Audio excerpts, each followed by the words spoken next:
मी जाहीरपणे या ठिकाणी मांडतो, जी आरक्षणाला विरोध करणारी व्यक्ती होती तो काँग्रेसचा कार्यकर्ता होता।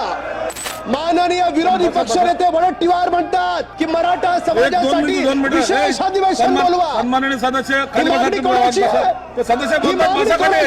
काँग्रेस नेते विरोधी पक्ष नेते वडट्टीवार यांची आहे। अध्यक्ष महोदय एवढ्यावर थांबत नाहीत, सांगतात जी काल जी बैठक झाली, काल जी माननीय मुख्यमंत्र्यांनी सर्वपक्षीय बैठक बोलवली, त्या बैठकीच्या आधी वडट्टीवार म्हणतात की आजच्या बैठकीत तोडगा निघेल।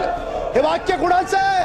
आमचं नाहीये, माननीय विरोधी पक्ष नेते वडट्टीवार यांचं आहे। पुढे जाऊन ते काय म्हणतात? अध्यक्ष महोदय, म्हणजे जे काँग्रेसचे नेते या ठिकाणी मराठा समाजाच्या आरक्षणासाठी विशेष अधिवेशन बोलवा म्हणून मागणी करतात, तेच बैठकीला येत नाहीत। माननीय सदस्य आशिष शेलार पासून सगळ्यांनी विचारलं की तुम्ही का बैठकीत आला नाहीत? यांची सगळ्यांची तोंड पांढरी पडली, त्यांच्याकडे उत्तर नाही। टीव्ही पुढे माध्यमांपुढे वेगळं बोलतात आणि या ठिकाणी वागताना वेगळं वागतात। माननीय अध्यक्ष महोदय, माझी तुम्हाला विनंती आहे, अजूनही या काँग्रेस पक्षानं, या उबाटानं, या शरद पवार राष्ट्रवादी गटानं स्पष्ट करावं की मराठा समाजाला ओबीसी मधून आरक्षण देण्याबाबत त्यांचं मत काय आहे। आणि माननीय जयंत पाटील साहेब, आपण या ठिकाणी विरोधानं भाषण करता, आपण काळजीपूर्वक ऐकताय। जर आपण आता या 3 प्रश्नांची उत्तरं दिली नाहीत तर महाराष्ट्र समजेल की विरोधी पक्षाची भूमिका ही दुटप्पी आहे, 2 समाजामध्ये भांडण लावणारी भूमिका आहे। अध्यक्ष महोदय, मराठा समाजाला पहिलं आरक्षण माननीय देवेंद्र फडणवीस साहेबांनी दिलं। 40 वर्ष मागणी होती, त्यानंतर माननीय मुख्यमंत्री एकनाथ शिंदे साहेब झाले। शिंदे साहेबांनी त्या आरक्षणाला आणखी पुढे नेण्याचा प्रयत्न केला। अध्यक्ष महोदय, त्या दरम्यान कोर्टात कोण गेलं?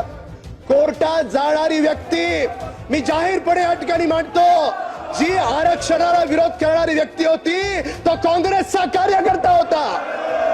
लाज वाटली पाहिजे तुम्हाला, लाज वाटली पाहिजे। 40 वर्ष सत्तेत होतात, त्यावेळेस तुम्हाला मराठा समाज आठवला नाही। मराठा समाजाला आरक्षण द्यायला पहिल्यांदा या महाराष्ट्राच्या मातीत देवेंद्र फडणवीस साहेबांनी दिलं, माननीय एकनाथ शिंदे साहेबांनी दिलं, आणि तुम्ही काँग्रेस पक्ष ज्यांनी आरक्षण दिलं त्याला विरोध करता। काय अधिकार आहे तुम्हाला? वडट्टीवार साहेब, आपण या प्रश्नाचं उत्तर द्या। आपण स्वतः म्हणताय मराठांना सरसकट कुणबी प्रमाणपत्र देण्यास आमचा विरोध नाही। काय भूमिका आहे तुमची?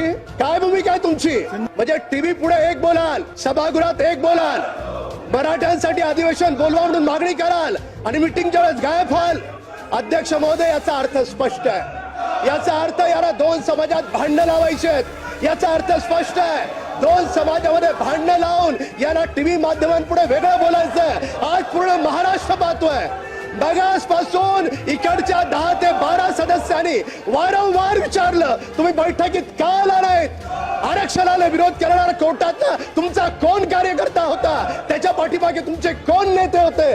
या सगळ्या गोष्टींचा उलगडा आज या महाराष्ट्राच्या पुढे या सभागृहात झाला पाहिजे।